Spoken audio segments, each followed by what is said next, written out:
Hello and welcome back to another video. Today we will be talking about Ibn al-Haytham. Just like the other great scholars that we previously talked about. So let's get right into it. Ibn al-Haytham, variously referred to as al-Basri, or by his Latinized name, al-Haytham, was an illustrious Arab Muslim scientist, philosopher, mathematician, and astronomer. Al-Haytham earned and cemented his place in the hallowed portals of greatest human achievements by making noteworthy contributions to optics, mathematics, astronomy, and other academic disciplines. Regarded as the father of optics, he propounded a hypothesis on visual perception that remained relevant for the subsequent 600 years. Ibn al-Haytham lived mostly in Cairo, staying in touch with the Fatimid Caliphate, earning his livelihood by duplicating manuscripts, writing treatises, and instructing members of the royal family and nobilities. He garnered fame as a physicist early on in his youth, and was called upon by Al-Hakim, the eccentric Fatimid caliph, to travel to Egypt to dam the turbulent Nile. However, after journeying down the river, he realized that it would be futile to build a dam with the contemporary technology. Given Al-Hakim's unstable state of mind, Al-Haytham was apprehensive of incurring Al-Hakim's wrath were he to apprise him about the futility of the project, and therefore threw up a tantrum pretending to be insane. His tactics saved his life as he was imprisoned in his own home for the 10 years that Al-Hakim survived, which gave him enough time to conduct research on optics, astronomy, arithmetic, geometry, and physics. Overview of life. After completing his formal education in Basra, he relocated to Cairo, Egypt, then ruled by Al-Hakim, the Fatimid Caliph who patronized the sciences, especially astronomy. It is said that Ibn al-Haytham made a proposal to the Caliph to construct a weir, at the same location where Aswan Dam stands today, in order to tame the tumultuous Nile. However, historians and chroniclers are at variance regarding the veracity of the above proposition. It later dawned on al-Haytham that building a dam over the river may not prevent the waterway from flooding its banks.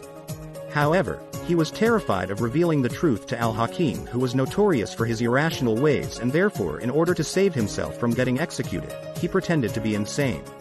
Al-Haytham was detained in his house from 1011 to 1021, till Al-Hakim died. It was during his detention that he penned the seminal Book of Optics, which is considered his masterpiece, and also authored pieces on astronomy, philosophy, number theory, and geometry. Legacy and influences. Ibn al-Haytham not only pioneered new theories, concepts, and postulates in geometry, astronomy, natural philosophy, and arithmetic, but also gave fresh insight to these disciplines by correcting erroneous propositions believed to be hitherto flawless. However, his most noteworthy contributions were in optics, a branch of physics, and it is epitomized by his magnum opus, the Kitab al-Manazir.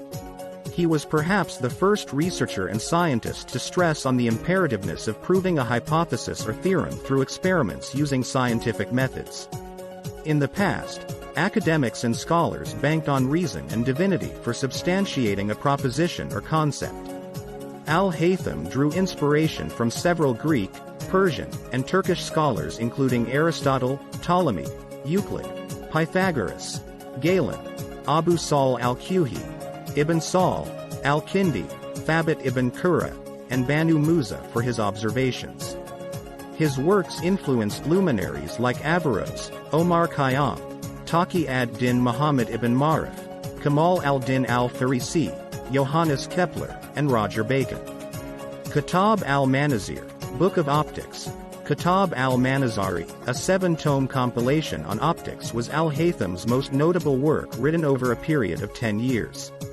The credit for revealing the significance of this encyclopedic work in the Muslim dominions goes to Kamal al-Din al-Farisi, the 13th-century Persian scientist who made commentaries on the work. Al-Haytham endeavored to strike a balance between two key postulates on the vision that prevailed in the Greco-Roman world. The primary proposition, emission theory, propounded by Ptolemy and Euclid, stressed that the eyes emitted light rays resulting in the perception of vision. The second hypothesis, the intromission theory, backed by Aristotle, hinted that light bounced off of different subjects and objects to enter the eye, making visualization possible. Al-Haytham drew heavily from Ptolemy optics, Euclid, and Aristotle, as well as cited Galen for describing the eye's physiology and anatomy.